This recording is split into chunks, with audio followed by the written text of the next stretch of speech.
انسان کے آنسو اس وقت مقدس ہوتے ہیں جب وہ کسی اور کے دکھ اور تکلیف کو محسوس کر کے نکلے۔ اس کی عزت کرو، اس لیے نہیں کہ وہ تمہارے عیب جانتا ہے، اس لیے کہ وہ تمہارے عیبوں سے واقف ہونے کے باوجود تم کو دوست مانتا ہے۔ صبر کی دو صورتیں ہیں، جو ناپسند ہو اسے برداشت کرنا اور جو پسند ہو اس کا انتظار کرنا۔ دوست چاہے جتنا بھی برا بن جائے اس سے کبھی دوستی ختم مت کرنا، کیونکہ پانی چاہے جتنا بھی گندا ہو آگ بجھانے کے کام آتا ہے۔ کسی کے دل میں محبت پیدا کر کے اسے چھوڑ دینا اسے قتل کر دینے کے برابر ہے۔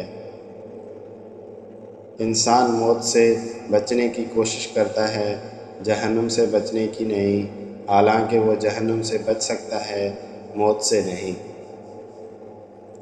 جو ظلم کے ذریعے عزت چاہتا ہے اللہ اسے انصاف کے ذریعے ذلیل کرتا ہے۔ جب اللہ چاہتا ہے تو کسی بندے سے دوستی کر کے اس کی زبان پر اپنا ذکر اور دل پر اپنی فکر کے دروازے کھول دیتا ہے۔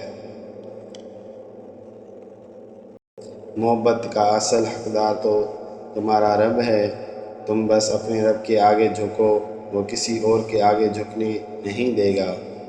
جس کو تم سے سچی محبت ہوگی وہ تم کو فضول اور ناجائز کاموں سے روکے گا۔ 3 لوگوں کو کبھی مت بھولنا، ایک جس نے مشکل میں ساتھ دیا، دوسرا جس نے مشکل میں چھوڑ دیا، تیسرا جس نے مشکل میں ڈالا۔ حضرت علی نے فرمایا، دل میں برائی رکھنے سے بہتر ہے ناراضگی ظاہر کر دو۔ جھوٹ بول کر جیت جانے سے بہتر ہے سچ بول کر ہار جاؤ۔ سنی سنائی باتوں پر فوراً یقین نہ کیا کریں، جھوٹ ہمیشہ سچ سے زیادہ جلدی پھیلتا ہے۔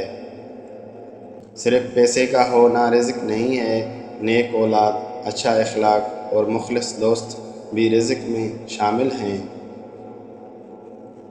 غرور میں مبتلا ہونا بھی جہالت کے لیے کافی ہے۔